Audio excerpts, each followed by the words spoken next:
Olá, sou Alexandre Alves, esse é o Panorama, o podcast da Escola de Comando Estado-Maior do Exército, produzido pelo Observatório Militar da Praia Vermelha. Você ouve aqui temas ligados à defesa, aos conflitos bélicos, à geopolítica e à estratégia. Estamos na Praia Vermelha, observando o que acontece de mais relevante no Brasil e no mundo. Na madrugada do dia 28 de fevereiro, as Forças Armadas dos Estados Unidos e de Israel atacaram Teherã e outras cidades iranianas, iniciando uma guerra contra o Irã. O ataque, além de provocar inúmeras baixas, também eliminou o chefe de Estado e líder religioso máximo, o Ayatollah Ali Khamenei. O Irã revidou, lançando bombas sobre Israel e sobre alvos norte-americanos, espraiando prejuízos pela região. Foram atingidas áreas no Iraque, Catar, Emirados Árabes Unidos, Bahrein, Omã e Arábia Saudita. No panorama de hoje, vamos analisar a visão iraniana desse conflito que já se espalhou por todo o Oriente Médio. E o nosso convidado é o professor João Gabriel, aluno do programa de pós-graduação em Ciências Militares da Escola de Comando e Estado-Maior do Exército. Professor, as nossas boas-vindas e vamos iniciar então o nosso diálogo perguntando para o senhor se o Irã foi realmente surpreendido pelo ataque ou ele já esperava alguma coisa do tipo, alguma ofensiva dos Estados Unidos e de Israel? Obrigado pelo convite. Ao meu ver, o Irã não foi surpreendido pelo ataque. A gente consegue observar anteriormente movimentações militares dos Estados Unidos para bases perto da fronteira iraniana. Além disso, né, esse deslocamento de aviões e de equipamentos militares, como navios, porta-aviões, que o Irã se sentiu ameaçado. Também existem décadas também de hostilidade entre esses países, principalmente desde a Revolução Iraniana de 1979. Isso levou a uma crescente hostilidade entre esses atores, que a gente pode observar tanto no diferentes operações entre ambos, e como também na Guerra dos 12 Dias, no ano passado, onde os Estados Unidos e Israel também operaram contra o Irã. E, além disso, durante as recentes negociações que estavam ocorrendo por intermédio de Oman, o Donald Trump também realizou ameaças contra os interesses iranianos. Dessa forma, o Irã já esperava uma possibilidade de alguma operação militar contra seu próprio território, ou pelo menos contra seus interesses na região do Oriente Médio. Eles tiveram tempo para se preparar, para se defender dessa ação? Então, já que o senhor está levantando essa possibilidade, né, que realmente já tinham conhecimento de que a qualquer momento seriam atacados, eles tiveram tempo para se preparar para esse ataque? Eu observo que eles tiveram tempo para se preparar, tanto que as respostas foram, ao meu ver, mais rápidas do que a Guerra dos 12 Dias, levando as ações rapidamente desde as primeiras operações dos Estados Unidos contra o Irã conseguiu realizar suas operações contra as bases dos Estados Unidos e contra o próprio território também israelense, de uma maneira muito mais rápida do que, por exemplo, a Guerra dos 12 Dias. Mesmo o Irã tendo perdido importantes lideranças militares e o seu próprio líder supremo das suas ações também. Dessa forma, a meu ver, o Irã já se preparou e já aprendeu desde o conflito anterior. O senhor acha que essa reação iraniana de pronta resposta surpreendeu um pouco o Oriente Médio, surpreendeu os Estados Unidos e Israel? Eu observo que existe, né, uma possibilidade disso surpreender principalmente os Estados Unidos essas ações iranianas, principalmente contra as bases dos Estados Unidos de maneira tão rápida. E também, diferentemente do que ocorreu no conflito de 12 dias, o Irã realizou uma operação de fechamento, por assim dizer, do Estreito de Hormuz, já demonstrando uma mudança também, surpreendendo, podendo ser uma surpresa, por exemplo, para os Estados Unidos. E nos países do Golfo também pode ser uma surpresa, já que anteriormente ao início do conflito ele já estava apresentando que não permitiria o uso dos territórios, por assim dizer, para operações dos Estados Unidos ou de Israel contra o Irã. Para que o nosso ouvinte tenha entendimento, que o senhor estuda muito o Irã, semanas antes desse ataque, nós vimos pelos meios de imprensa uma série de protestos nas ruas do Irã, que foram combatidos com uma certa rigidez, se assim podemos dizer, pelo governo constituído, inclusive com a morte de um número incalculável, que uns dizem poucos, outros dizem um número um pouco maior. Eu queria que o senhor perdesse um pouco mais de tempo nessa sua abordagem, tentando explicar para os nossos ouvintes como é que a população iraniana vê o ataque de Israel aos Estados Unidos e como é que a população iraniana vê o seu governo. Eu observo, existem protestos que ocorreram. Na história iraniana existem esses protestos contra o regime. Não foi algo que, somente algo recorte recente. Pode observar desde, por exemplo, no evento de 2009 ou antes mesmo. Mas mesmo com esse protesto, a população observa que não vê totalmente com bons olhos essas operações militares contra o território iraniano, não somente contra o regime iraniano.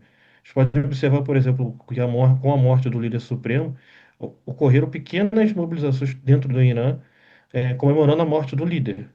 Porém, a gente também observou, com as imagens que a gente vê que veio do Irã, uma comoção maior também pela morte do líder supremo, como uma forma que pode ser também observada como o regime ter utilizado para fortalecê-lo, tentando unir o país que antes estava sendo dividido pelas próprias oposições internas, que levaram aos protestos devido a diferentes problemas internos, como problemas econômicos do regime. Nós tivemos aí nós temos, né, uma certa facilidade de perceber nitidamente, até nas matérias que saem na imprensa, o poderio militar dos Estados Unidos, que realmente ele é infinitamente superior a qualquer outra nação do mundo. O poderio militar de Israel, que tem praticamente uma produção bélica autônoma. O que o senhor pode nos dizer com relação ao real poderio militar iraniano? Quais são os meios que o Irã tem para se defender dessa ofensiva e para contra-atacar?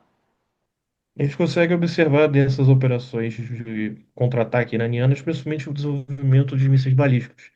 O Irã tem um programa de mísseis balísticos bem desenvolvido, em comparação à região, tendo um dos principais arsenais regionais, com mísseis de diferentes categorias, como a gente pode ter observado com as ações contra o território israelense e contra as bases dos Estados Unidos na região. Existem diferentes estimativas da quantidade de mísseis que Teherã possui, né? Chegando, por exemplo, em algumas estimativas de 3 mil mísseis que eles poderiam ter. Mas, ao mesmo tempo, esse programa de mísseis balísticos existe uma significativa vulnerabilidade dele.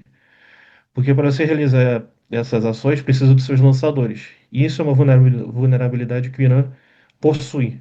De acordo no momento que existe esse lançamento de um míssil, ele se torna um alvo tanto dos Estados Unidos como de Israel, que tem uma significativa superioridade aérea.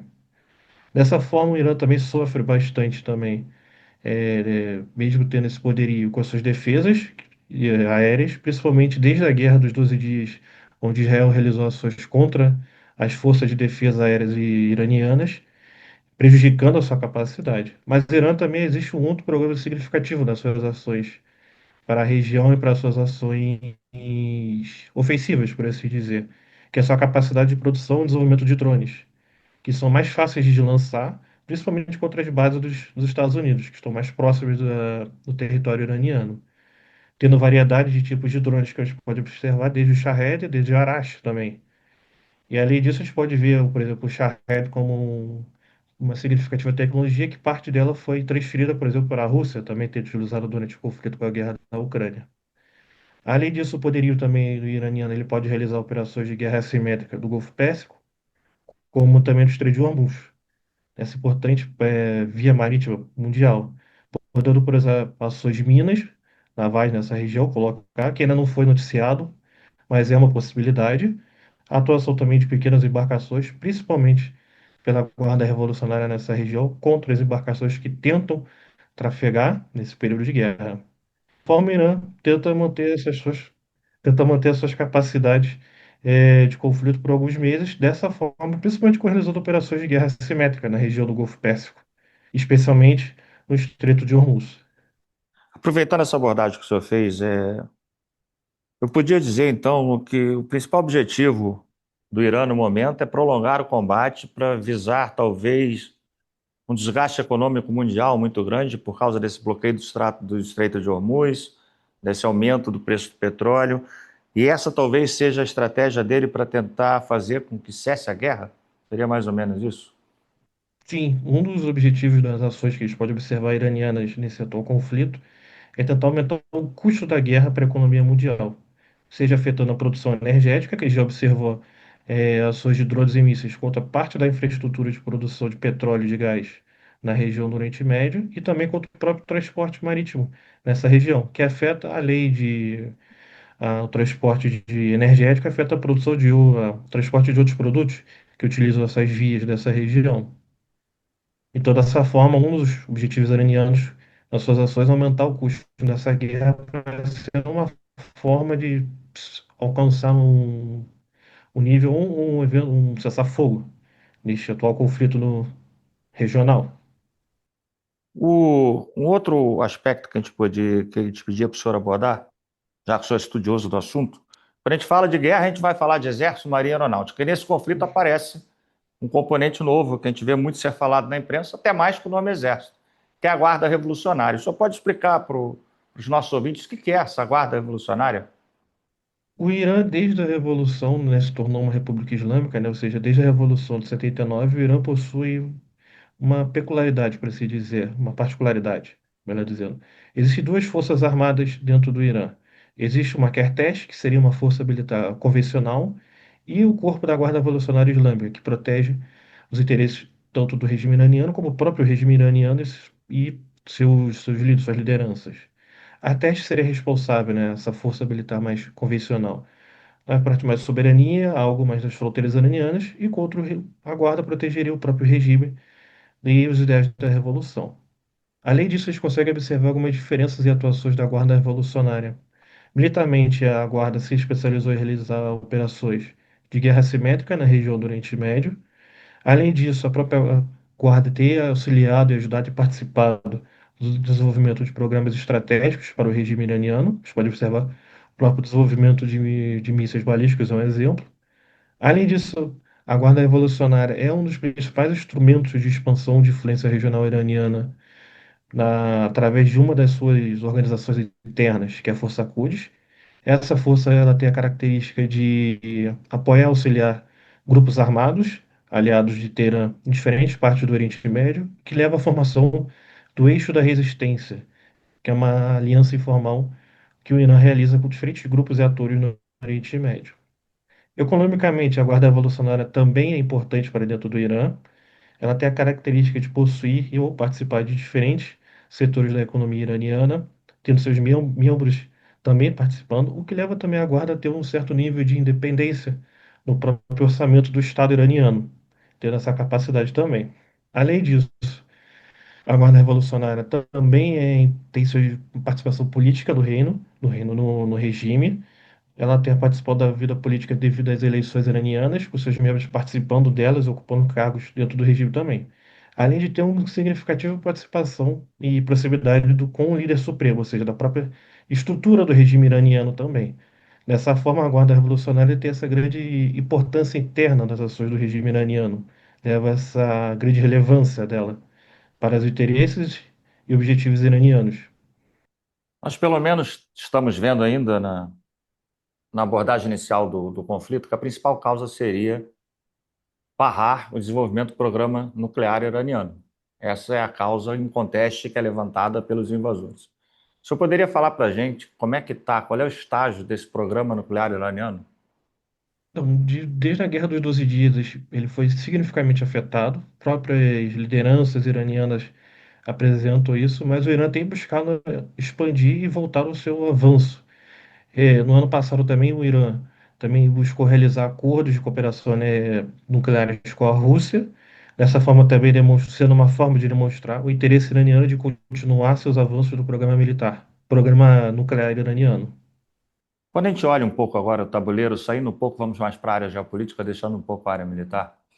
Quando a gente olha o tabuleiro geopolítico internacional, a gente percebe como principais aliados, pelo menos que a gente vê a notícia do Irã, seriam Rússia e China. A Rússia, diretamente envolvida com o seu conflito na Ucrânia, tem a sua capacidade de apoio ao Irã bastante limitada. E começamos a perceber a China preocupada com esse estrangulamento do Estreito de Hormuz, pois ela importa grande parte da produção de petróleo iraniano e precisa desse petróleo para o seu sustento e para o seu desenvolvimento.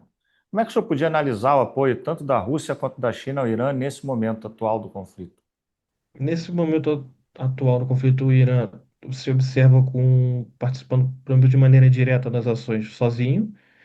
Diferente, Rússia tem seus próprios problemas de resolver com o conflito da guerra na Ucrânia, que tem levado de grande esforço russo para conseguir operar contra a Ucrânia. E no caso da China, a China tem buscado também, mais na parte diplomática, não intervir diretamente no conflito, como geralmente a China realiza suas ações, sendo uma prioridade mais diplomática. Dessa forma, o Irã ele busca realizar suas operações de maneira, eu diria, sozinha, contra seus adversários regionais, não tendo tanto essa participação direta, tanto de Rússia e China, como para enviar auxílios, por assim dizer, para para a República Islâmica, né? Quais as repercussões do ataque que foi efetivado agora contra o Irã? O senhor pode dizer quais as repercussões para os outros países do Oriente Médio? O senhor passar para os nossos ouvintes como é que é a posição do Irã no Oriente Médio e o que que esse conflito mudou, ou se não mudou. O Irã está isolado, ele tem algum apoio, ele... Porque nós vemos uma série de ataques contra bases americanas, mas foi uma série de ataques contra outros países do Oriente Médio partindo do Irã. O que o senhor pode falar um pouco sobre isso, por favor? Esse cenário a gente tem que observar mais detalhadamente com o fim do conflito ou o desenrolar mais das operações iranianas, mas podemos observar algumas partes. Anteriormente ao conflito, os países árabes, por exemplo, já apresentavam que não permitiriam o uso de seus territórios para possíveis ataques contra Teherã. Isso já é algo que eu imagino que possa se alterar em algum cenário futuro. Além disso, as bases que foram atacadas dos Estados Unidos estão localizadas nesses países. Então, isso é uma maneira também desses países podem se observar como sendo atacados pela própria República Islâmica, levando a novamente o isolamento iraniano nessa região, que já havia tendo ocorrido algumas mudanças, como é que o retorno das relações diplomáticas com a Arábia Saudita, levando a essas mudanças de geopolítica regional. Além disso, as ações iranianas provocaram significativos prejuízos para esses países, como no caso os ataques à infraestrutura de petróleo e gás natural, levando a prejuízo para esses atores de diferentes áreas, seja na produção de petróleo ou para algum desses países que têm buscado diversificar suas economias, utilizando, por exemplo, o turismo, que também foi afetado devido ao perigo dessa região, e além dos prejuízos devido às rotas de transporte também. Além disso, essas ações provavelmente afetarão os planos de desenvolvimento e diversificação econômica dos países, como o da Arábia Saudita, que é o Saudi Vision 2030, e trinta, e observar também possíveis mudanças nos cenários futuros também que eu achei interessante. E os árabes não estão, podem se observar como não totalmente seguros da proteção das defesas, suas defesas aéreas. Quando eu digo essas defesas aéreas, que eram proporcionadas pelos Estados Unidos e suas bases. Esses países foram atacados pelo Irã, mesmo tendo bases e suas defesas aéreas proporcionadas pelos Estados Unidos. Perfeito. Ainda dentro dessa área da geopolítica, né, agora saindo um pouco mais até para a guerra assimétrica, a gente tem notícia do apoio do Irã a grupos terroristas. O principal destacado aí é a ação do Hezbollah contra Israel, que teve recentemente, o que possibilitou, inclusive, Israel, no momento, também está atacando o Líbano, procurando justamente enfraquecer o Hezbollah. Como é que é a ligação com esses regimes, com esses grupos paramilitares na região do Irã? Esses grupos fazem parte do que o Irã chama de eixo da resistência, que é uma aliança informal que o regime iraniano possui com diferentes atores. Essas alianças, principalmente para o Irã observa como uma forma de expandir sua linha de defesa sobre outros países, buscando, antes desse conflito, mas expandir a sua limite fronteiriço para outros estados e não ter um conflito dentro do Irã. Eram umas intenções iranianas e fazendo, né, alianças com diferentes grupos dessa região, não somente grupos, por exemplo, xiitas. Eles têm o Hamas, que é o grupo sunita também fazendo parte do eixo da resistência. Dessa forma, o Irã busca desenvolver uma estratégia defensiva, por assim, nas visões iranianas, utilizando esses atores, esses grupos. Que você falou do Hezbollah, mas também alguns grupos no Iraque também realizaram algumas operações contra a base dos Estados Unidos ou contra interesses dos Estados Unidos também. Esse conflito, e historicamente, também no passado, também realizaram operações. Já partindo para o final da, do nosso podcast, existe alguma possibilidade de nós vermos recrudescer o terrorismo no cenário mundial? O patrocínio do Irã a esses grupos e algumas células terroristas que estão na Europa, por exemplo, nós podemos ter como consequência do conflito ataques, o surgimento de novos ataques terroristas, principalmente no Ocidente Europeu? Existe essa possibilidade, não necessariamente desses grupos que são aliados de Teherã, mas outros grupos que podem buscar uma oportunidade para realizar suas operações, seja no caso o próprio Estado Islâmico também, já que, por exemplo, o Irã era um ator que reprimia e combatia o Estado Islâmico. Então, esses outros atores também podem realizar algumas operações nesse cenário internacional que a gente está observando mais instável. Eles podem observar como uma forma e uma oportunidade de atuação também. Então, existe essa possibilidade, sim, ao meu ver. Vamos para a nossa última pergunta. A gente tem o costume aqui do nosso podcast fazer uma pergunta sempre um pouco mais complicada nessa última, e essa não vai ser diferente, mas não seria ação de futurologia, não, seria análise mesmo. E estudando para gravar com o senhor, eu tive a oportunidade de ler uma reportagem sobre, eu não me recordo o nome, do novo líder que assume, que é o filho do Khamenei.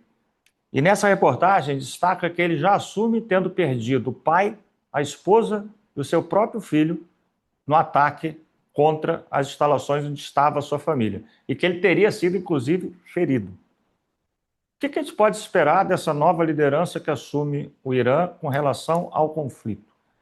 Seria uma tendência mais à negociação ou não? Pelo contrário, por ter perdido quase grande parte da sua família, ele vai buscar vingança ou alguma coisa do tipo. Então, o que o senhor pode passar para os nossos ouvintes, num curto espaço de tempo, como vai evoluir o conflito? Com base nessa assunção do novo Eu líder. obs- eu observo que essa nova liderança, esse novo líder supremo, ele tem segundo os relatos, ele tem uma possibilidade maior com a Guarda Revolucionária, ou seja, eu observo como uma possibilidade maior de um aumento das operações neste período de conflito. Ou seja, o nível, a meu ver, pode ter uma expansão da radicalização do conflito por parte do Irã, seja de ações do Golfo Pérsico ou contra algumas outras bases dos Estados Unidos, ou aumentando as suas atuações no Estreito de Hormuz. Então, observo essa sendo uma possibilidade maior, deste, no caso na, na ascensão desse novo líder supremo dentro do Irã. Professor, mais uma vez, nosso muito obrigado. Eu queria deixar aberta a palavra ao senhor, caso o senhor queira fazer alguma colocação final, para que a gente possa partir para o encerramento do nosso podcast, por favor. Eu agradeço o convite para participar desse podcast e obrigado pelos ouvintes também.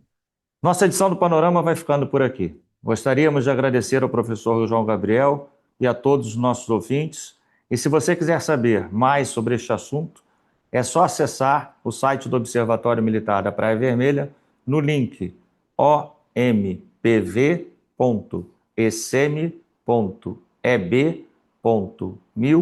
ompv.ecm.eb.mil.br. E nós continuamos aqui, diretamente da Praia Vermelha, observando o que acontece de mais relevante no Brasil e no mundo.